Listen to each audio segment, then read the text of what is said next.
So hello guys, welcome to the Parson series, and this is part 6 of the uveal tract. So if you remember, last time we were discussing about some of the important associations, which are the systemic associations of the uveal tract, and today we are going to start with the another one, that is your cysticercosis. So cysticercosis infestation, now this is basically seen in cases of Africa, Central and South America and the South Asia, and this is nothing but the larval form of Cysticercus cellulosae of the pork. So you must have read this in the microbiology. You are reading this in, I think, in the PSM also.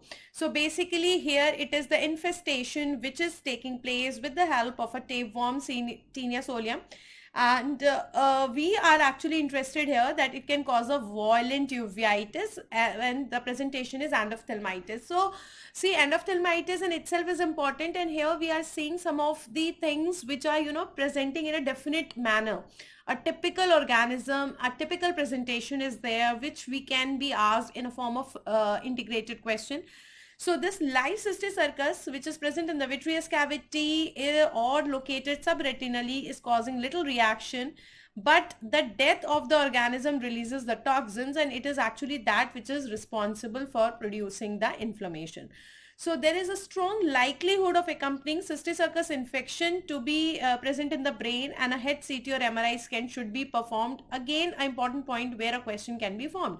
So you can have a whole of the clinical scenario that history may have been given of the tapeworm infestation, consumption of the pork, and now they are giving you some association of a violent uveitis, some clinical syndrome, and what should be done now. So you have to do a head CT or MRI. There is no role of medical treatment for the intraocular cysticercosis, as the violent inflammation following the death of the cyst after the drug therapy can lead to the loss of the eye with the phthisis bulbi. So I think this is a dreadful disease in terms of intraocular inflammation, because if you are giving a medical therapy, it will rather cause a problem, not a good, because that will cause a violent reaction, and that can even cause the phthisis bulbi.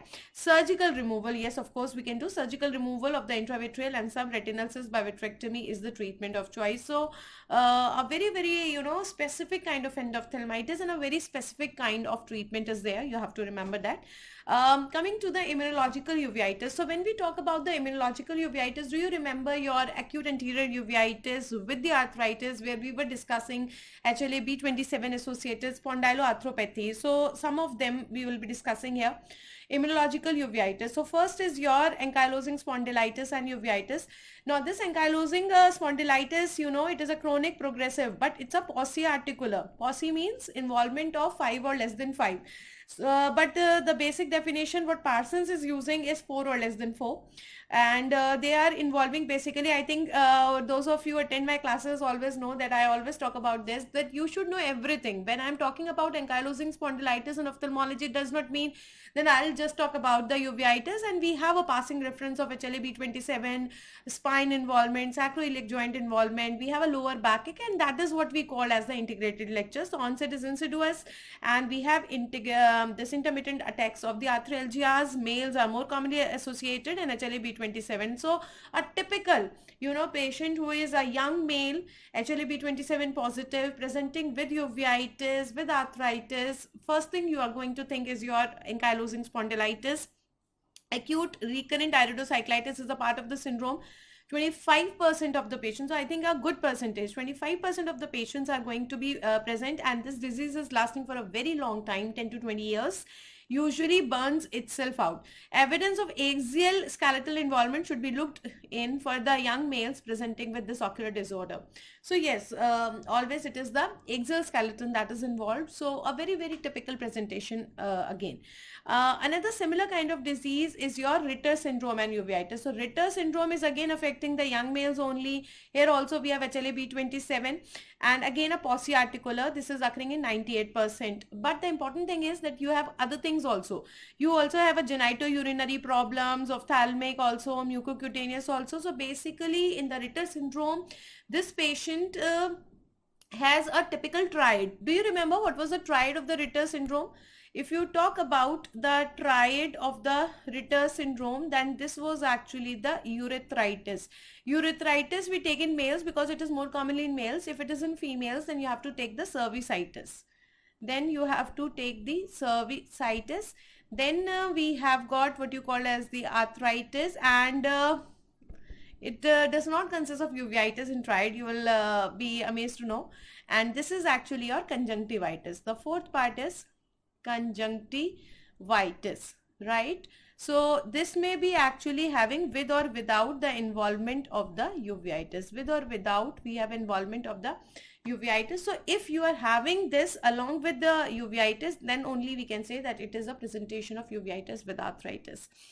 So it tends to affect the patients who are presenting with the non-specific urethritis, postgonococcal urethritis, dysentery, and the organism is the chlamydia. Then there is also association of dysentery due to the Shigella infection. Usually, if you know, I always give you that these patients will give you a history of either a GIT infection or a history of tour or travel. So basically this GIT infection with the Shigella is again a very common association, and that is most commonly due to the presentation is due to the dysentery.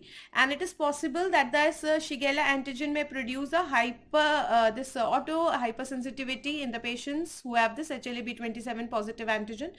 Urethritis. So how will you treat this urethritis? So this patient who is actually a part of the Ritter syndrome positivity, and we have this urethritis, so it requires the administration of the tetracycline. So you can give it 500 milligram 4 times a day. And important thing is that the sexual partners have to be treated. In all the STDs, it is important to tell whether you have to treat the partner or not. So you have to treat the partner here.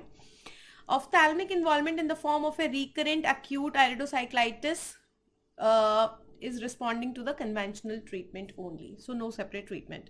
Another important thing, which is your juvenile chronic arthritis, also called as the juvenile rheumatoid arthritis. Juvenile chronic arthritis, or it is the juvenile rheumatoid arthritis. Juvenile means less than 16 years. So it is the less than 16 years children, we can say, who are getting involved here. So whenever our clinical syndrome is having the uveitis with arthritis, but the age group is less than 16, think about this juvenile one.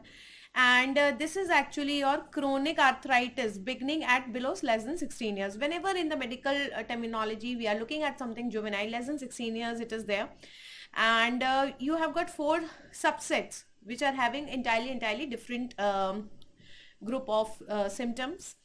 So see this. One is your pauciarticular. Pauciarticular is occurring in the girls 2 to 6 years of age, and pauciarticular means less than, as if you go with this definition, pauci means less than 4 joints, and they are actually negative for rheumatoid factor. So there are 2 important differences between the rheumatoid arthritis and the juvenile rheumatoid arthritis. They are having rheumatoid factor negative and their age group is less than 16 years, but they are positive for ANA. So positive for ANA is type 1 pauciarticular. And ocular involvement is very common here. You are getting bilateral chronic anterior uveitis with minimal signs. So if you remember, we always divide it as that if you have this pauciarticular, then we can have type 1 and type 2. So in type 1, we have got the anti-nuclear antibody positive, while type 2 is seronegative. So there we have got negative 1. So here I get the chronic anterior uveitis, in negative we get the acute anterior uveitis, and acute anterior uveitis will be synonymous to iridocyclitis. So if a patient is coming with the pauciarticular involvement along with the iridocyclitis, actually I am talking about this pauciarticular seronegative one. Okay?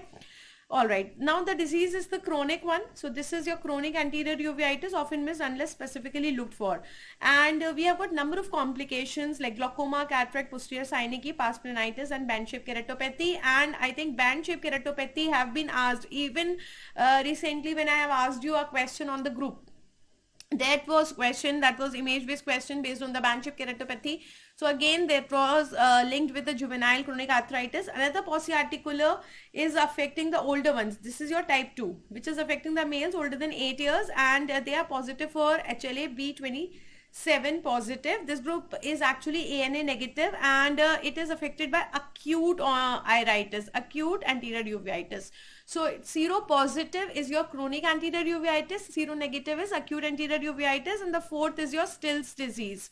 The fourth is your Still's disease. Actually, they have not talked about the poly one also. We have got two polyarticular, then polyarticular, and then this fourth is your Still's disease. This Still's disease, as for Still's and as for systemic involvement. So in this one, we have got the systemic involvement. This is more common in the females, presenting with the systemic features: fever, leukocytosis, skin rash, lymphadenopathy, hepatosplenomegaly, arthralgias, increased ESR. So again, if you are getting the systemic involvement in terms of your juvenile rheumatoid arthritis, you have a lot of these features. They are giving a whole of scenario. They can give you coming with all these complaints. A person is coming with high grade fever, leukocytosis, skin rash, lymphadenopathy, hepatosplenomegaly, arthralgias, raised ESR, then your diagnosis is Still's disease, right? Another important thing is the Behçet syndrome. Behçet syndrome, I will say yes, it's a serious condition with an immunological basis, and you have got a severe iridocyclitis with a hypopion. And I think no need to say, but this question has been asked many times. Even, you know, in my quiz, I have asked you this question. We have recently completed 365 days of non-stop quiz daily. And that was again a remarkable achievement. There was COVID, there was a pandemic, there was no face-to-face, and means every person was having ups and downs, and so I was. But yes, by God's grace, we continued to post that quiz daily, and non-failingly I also tried to give you the answer of the previous day question. So amongst that also 365 questions, also there was a question that recurrent iridocyclitis with hypopion. So that is actually a case of Behçet syndrome, which is associated with the evidence of the obliterative retinal vasculitis. Then we have ulcerative lesions, and it is very much known for ulceration. So we have oral ulcers, we have got conjunctival ulceration, we have genital ulcerations, and along with that with neurological and articular manifestations, and that is the reason why it is called as a syndrome. Some people also call it as the Behçet's disease, but I think it's better to be called as the Behçet syndrome, because syndrome means the multi-system involvement. It is seen particularly in the young adults and reoccurs periodically and persistently. It's extremely severe attacks, and that can lead to severe impairment and complete loss of vision too. This syndrome belongs to the broad category of connective tissue disorders. So let us see, there are two kind of syndromes here. The first one is actually associated with the herpetiform ulcers. These are in the mouth. And the second are your aphthous ulcers without evidence of an infective basis. So you have got two kind of ulcers. One is your herpetiform ulcers, and another is your aphthous ulcers. Alternatively, the syndrome may be initiated by a viral infection. Sometimes it could be something else also. Like there are already two well-known type of syndromes. One is your where you are having herpetiform ulcers around the mouth and all. Second is typically in the mouth under the tongue, that is your aphthous ulcers, and alternatively the person can also be presenting with a viral infection, and that is accentuated by the autoimmune phenomena. There is also a significant association with the HLA-B5 antigen. Again, I think there is a lot of confusion, B5-1 and B5. So I think now, because this has also said B5, so go with this only, B5 positive. Okay. No specific treatment is known, only non-specific. Non-specific may we have the systemic steroids and immunosuppressors because it's an autoimmune etiology. And now a favorite one, that is your sarcoidosis. Why I'm saying that this is a favorite one, because sarcoidosis is a thing that you are studying in almost all these subjects. So yes, of course, not in anatomy, physio and biochem, but other way, if you are talking about microbiology, if you are talking about pathology, pharma, medicine, ophthalmology, you are having there, you know, maximum places you are studying it. So this actually goes back to the name of the scientist, the Boeck sarcoid. It is a systemic disease manifested by the infiltration of the affected tissue by non-caseating granulomas, and they are replaced by the scar tissues. It is frequently complicated by granulomatous uveitis. So so many people have messaged me that ma'am, something else have been given to us in the notes. So see here, they have clearly mentioned that the more common one is the granulomatous iridocyclitis. So it can present as, now it They are saying more common one is your granulomatous iridocyclitis. If you go back, it is actually a type of panuveitis, right? And out of this panuveitis, now there are two things. One is more common. So this one is more common. But if they ask you most important, so most important is not this. Most important is your pars planitis. The intermediate one is the most important because there are you are having very specific one, that is your candle wax dripping and snow banking. So most common may be the iridocyclitis, but pars planitis remains the most important one. Acute iridocyclitis, which is often a presenting sign of sarcoidosis in association with, now whenever you are having acute anterior uveitis along with hilar lymphadenopathy, erythema nodosum, then you have to think about sarcoidosis. Then it can have a presentation of chronic iridocyclitis also. So there you are having multiple discrete granulomas, they are developing in the older individuals. Then you have the posterior uveitis. So you have all types of uveitis here. That is why we are saying that it's a panuveitis. Posterior uveitis is also there with a choroidal involvement. Now a very important part of this, again one of the questions, the uveoparotid fever. Even I think the question that I have posted today, that contains your one of the options as the Hereford disease. So we have this one, your uveoparotid fever or the Hereford disease. This is a bilateral one and it is characterized by simultaneous involvement of the parotid gland as well as the uveal tract and the cranial nerve. So it is the uveoparotid fever. Uveo means uveitis, parotid means we have parotitis, and parotid say involved is your facial nerve, and then we have fever. That is your uveoparotid fever. It appears in the young persons between the age of 10 to 30, starting with malaise, fever, skin rash, similar to the erythema nodosum, and half of the patients are actually starting with the granulomatous iridocyclitis, while half of the patients can start with the parotid swelling. So yes, most of the times the presentation may start with the iridocyclitis, but the most specific one is the pars planitis. Then I can have the diplopia due to the facial nerve palsy. It's a self-limiting condition, and the iridocyclitis can lead to the permanent visual damage. The parotid swelling that is there, that lasts for 6 weeks to 2 years, but ultimately it can subside. Then what are the other features? So look at the other features also. The other features are your sarcoid granulomata, which are actually conjunctival nodules. These conjunctival nodules can be present in the lower fornix. We can have calcification in the corneas associated with hypercalcemia. We can have keratoconjunctivitis sicca. We can have the dryness. The diagnosis is made by the presence of other systemic manifestations. So what are the systemic manifestations? I think lung involvement is the most important thing. We are having the pulmonary hilar lymphadenopathy. We are having the areas of rarefaction in the bones. Look at a chest x-ray, gallium scan of head and neck. Then mediastinum, because there you will have increased uptake. Then ACE levels are very specific. ACE enzyme levels, they are there. Then what are the other things that you can go for? Senum lysozyme. Then we have electrophoresis, biopsy, because mostly the glandular involvement is very specific in cases of sarcoidosis. It could be a lacrimal gland, a salivary gland, Mikulicz syndrome. It could be a conjunctival nodules, and that is why all of the lubricating cells are destroyed. Goblet cells are destroyed. So we have a dry eye syndrome. Then we can see for the palpebral lobe of the lacrimal gland. So all the glands are involved, right? Biopsy specimen should be stained with the acid fast as well as the methmine silver to rule out the differential diagnosis. What is the differential diagnosis? In the differential diagnosis of the sarcoidosis, we are keeping the tuberculosis as well as the fungal infection. So these are the two important DDs that you have to remember in cases of sarcoidosis. Patients with sarcoidosis often fail to react to the intradermal injection of the tuberculin, indicating a disturbance of the immune function. So that means they are not responding to your Montus test. In the Veem test, so what we are doing here is the Veem test. The skin of the patients with sarcoidosis responds to an injection of the suspension of sarcoid tissue by developing a localized granuloma. So this is the important test that we are doing in the patients of sarcoidosis, right? Alright, now another important syndrome is the Vogt-Koyanagi-Harada syndrome, that we called it as a VKH syndrome. So this is a bilateral condition and common in the pigmented races like Asians, Hispanics, Africans, especially in young adults. Now here, as I always say, you can easily remember that there are 4 organs which are involved, and you can remember it by a mnemonic cone. So we have C for cutaneous, that is your skin. Skin involvement is there. O is obviously for your ocular one. N is your CNS, neurological, and E for ears. So if you are having uveitis with along with these system involvement, you can think about the Wicked syndrome.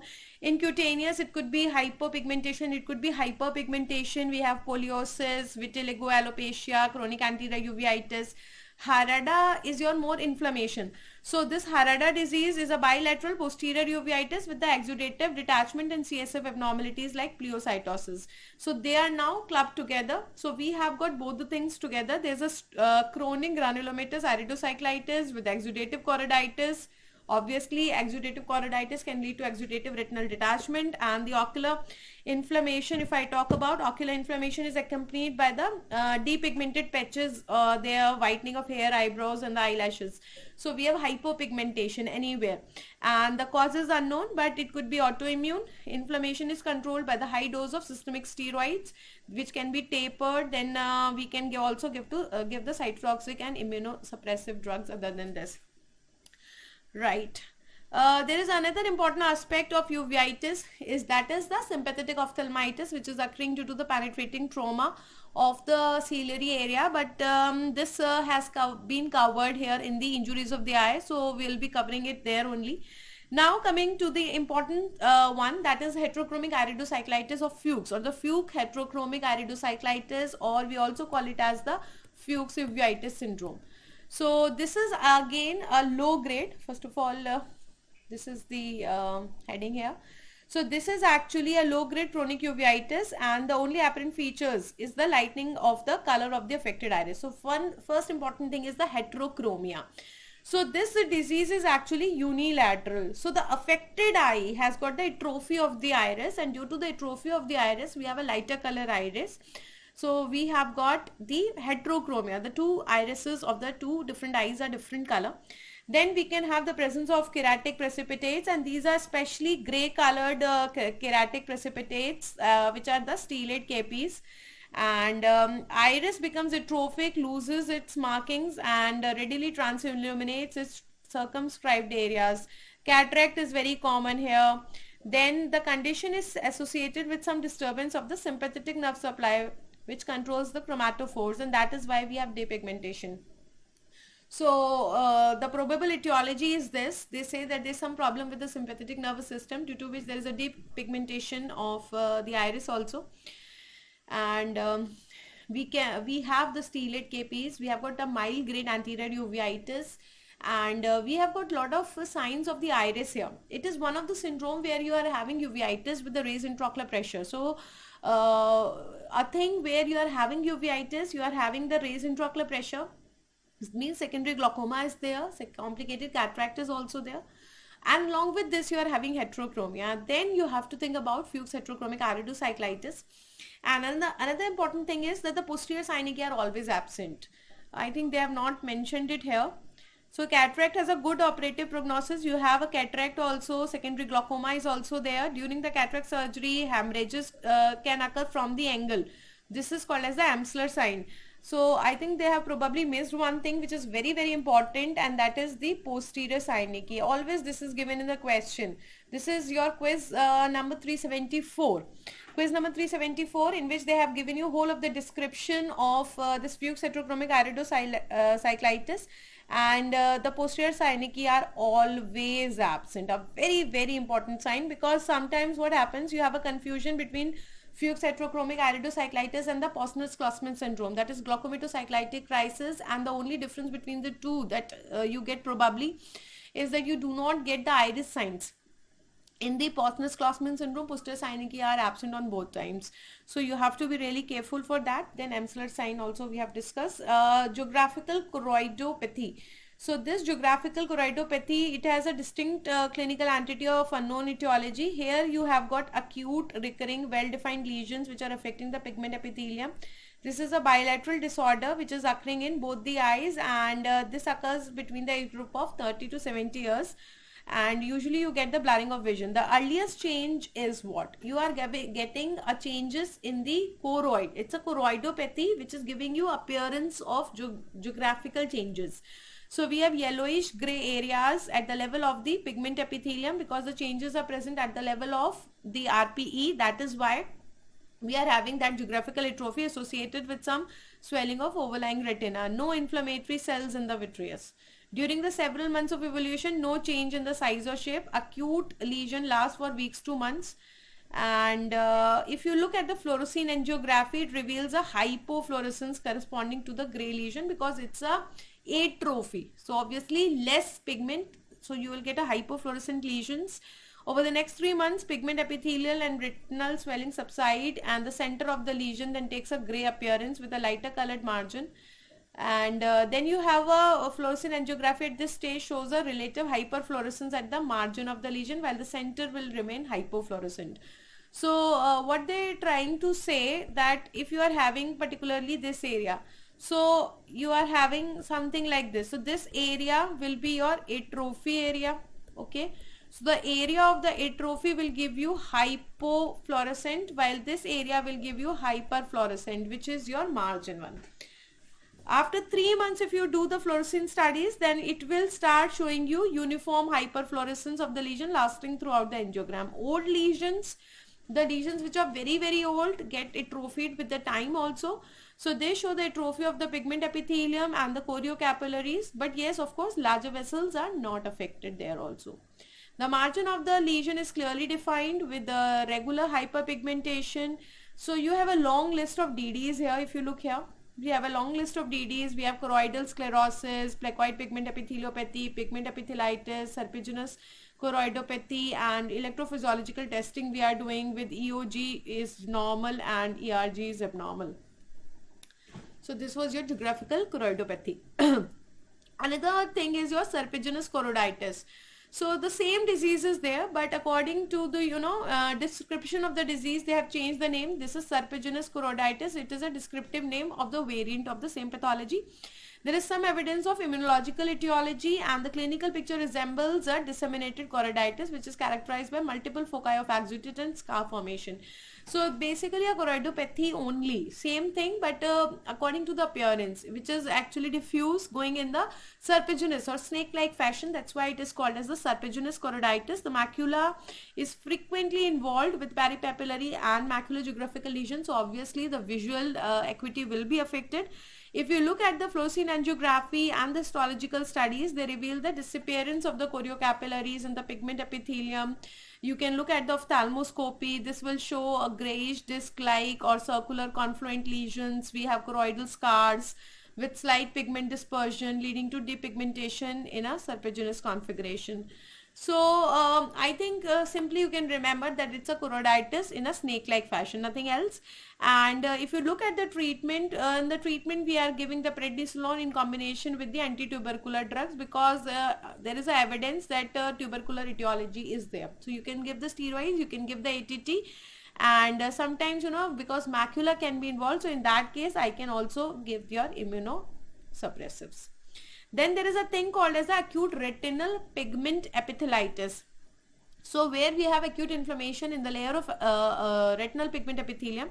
This condition has a characteristic acute onset with a rapid resolution. This resolution is taking place in 6 to 12 weeks.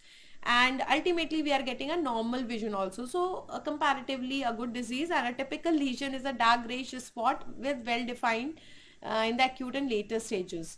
So this lesion forms in 2 or 4 clusters in the macular area. It could be unilateral or bilateral, and the intervening retina is normal. Only problem is the inflammation in the RPE. That is why the final vision loss is not there. We are having a normal vision in 6 to 12 weeks, and you are getting very minimal changes in your fluorescein angiography, but hyperfluorescence corresponding to the initial halo-like zone can be seen. So again, not very much anything that you have to go in detail of. Then another thing is acute multifocal placoid pigment epitheliopathy. So let's try to see what is this placoid pigment epitheliopathy. This is affecting both the eyes in healthy subjects of either sex between the ages of 20 to 30 years. Spontaneous resolution, good visual acuity, and it is basically a manifestation of diffuse systemic inflammatory condition. So what is happening here? The primary lesion is a obstructive vasculitis, This obstructive vasculitis is occurring at the level of the choriocapillaries. So when you have a problem at the level of the choriocapillaries, right, obviously choriocapillaries is the main source of nutrition. So you will have a ischemic injury, and because if you look at the layers, how they are present. So if you see, this one is your retina, then you have got the choroid, and then you have got the sclera, right? So if you have a problem with this, so obviously the outermost layer of the retina will also be affected, and that is why we are having a problem in the retinal pigment epithelial cells. And that is giving you a typical cream colored placoid lesions over the posterior pole, and that is why it is the placoid pigment epitheliopathy. If you look at the fluorescein angiography, in the fluorescein angiography you get irregular choroidal filling gradually outlining these lesions, which will mask the background fluorescence. So plaque-like areas you are getting in the FFA also.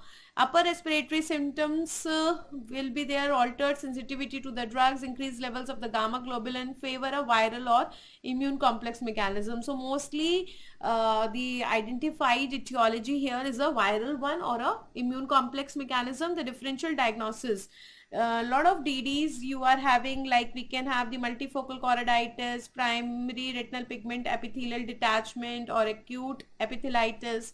We can have a rapid loss of the central vision, that is commonly followed by the prompt resolution of the regions with significant visual improvement.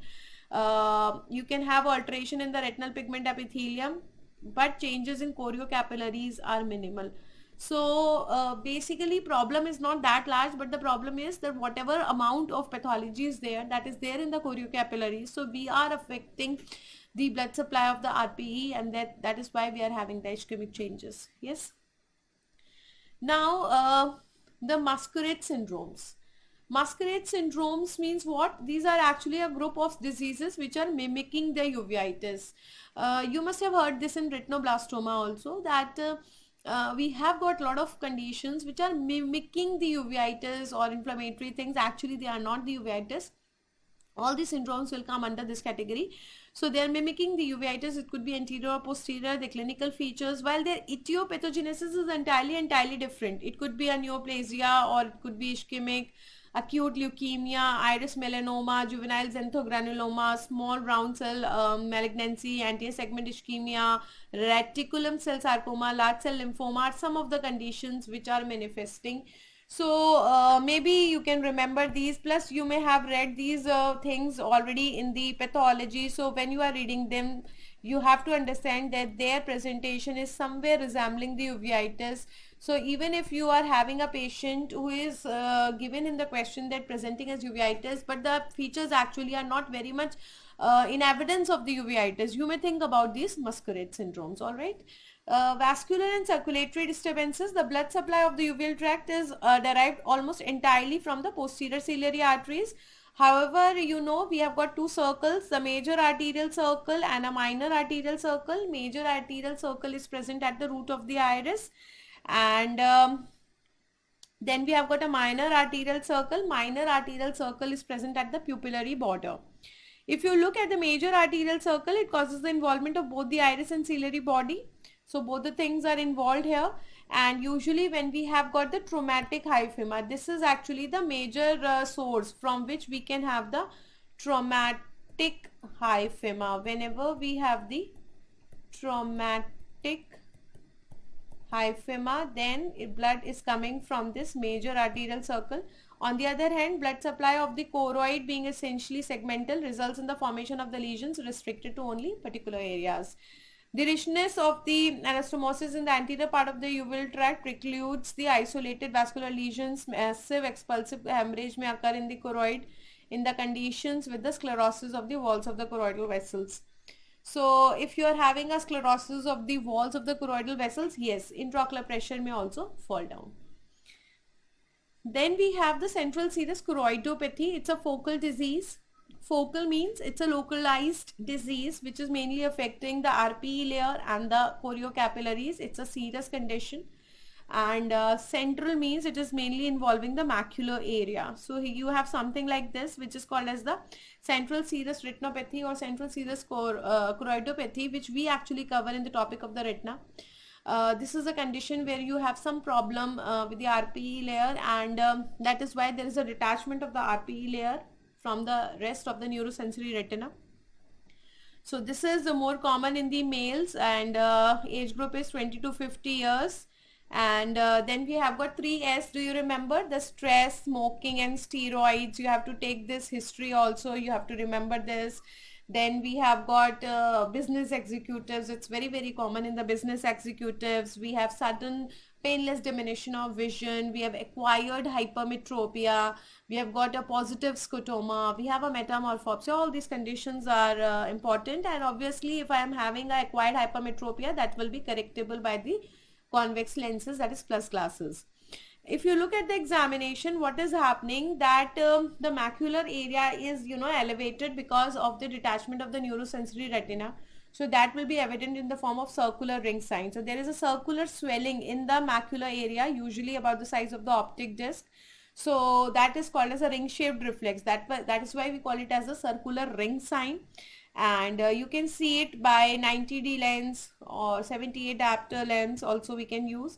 Then intravenous fluorescein injections have shown that there is a leakage of the fluid through a pinpoint defect in the Brooks membrane. So if you go for the FFA, we have got two very, very typical signs. One is your smokestack pattern, another is ink blot pattern.